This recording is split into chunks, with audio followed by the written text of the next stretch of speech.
আবহাওয়া অনুকূলে থাকায় চলতি বছর ফরিদপুরে পেঁয়াজের বাম্পার ফলন হয়েছে। এখন ন্যায্য দাম পাওয়ার অপেক্ষায় দিন গুনছেন চাষিরা। বীজ, সার, কীটনাশক ও অন্য কৃষি উপকরণের দাম নাগালের মধ্যে রাখার দাবিও জানান তারা। এদিকে ফলন অব্যাহত থাকলে আমদানি নির্ভরতা কমানো সম্ভব বলে জানায় কৃষি বিভাগ। আশিস পোদ্দার বিমানের প্রতিবেদন, জানাচ্ছেন সিফাত রহমান জেসি। মুড়ি কাটা পেঁয়াজ চাষে ব্যস্ত সময় পার করছেন ফরিদপুরের কৃষকরা। রোপণের 90 দিন পর থেকে এই পেঁয়াজ বাজারে বিক্রির উপযোগী হয়ে থাকে। হালি পেঁয়াজের মৌসুম শেষে বাজার স্বাভাবিক রাখতে সাহায্য করে মুড়ি কাটা পেঁয়াজ।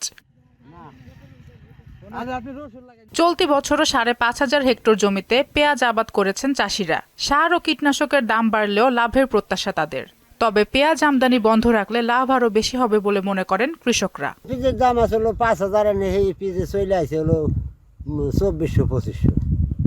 এখন বাজার অনুযায়ী বেচা লাগবো। ফলনে ঘাটতি হচ্ছে, আবার ওই দামের দিকটা এগিয়ে আসছে, এই জন্য সবাই দামটা ধরার জন্য একটু আগে তুলছে। সারের যে দাম গেছে, তারপরে কিষেনের দাম গেছে, হাতে পয়সা নাই, তাই কটা উঠিয়ে দোকানপাটের দিন হারার জন্য বা নিজেকে সদায় কাঁচা বাজার খাওয়া লাগে, এই হিসেবে আর কি কটা কাঁচা উঠেছি। বাজার নিয়ন্ত্রণে স্বল্প পরিসরে পেঁয়াজ আমদানির প্রয়োজনের কথা জানিয়ে কৃষি কর্মকর্তা চাষিদের আতঙ্কিত না হওয়ার পরামর্শ দিলেন।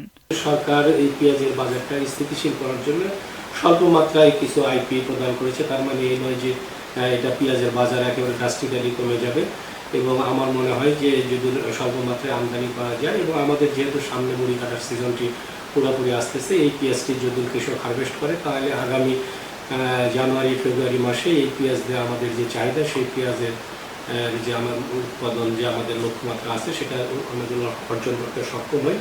জেলায় এবছর প্রায় 5,500 হেক্টর জমিতে মুড়ি কাটা পেঁয়াজ আবাদের লক্ষ্যমাত্রা নির্ধারণ করা হয়েছে, যা থেকে প্রায় 81,000 মেট্রিক টন পেঁয়াজ উৎপাদন হবে। সিফাত রহমান জেসি, মোহনা সংবাদ।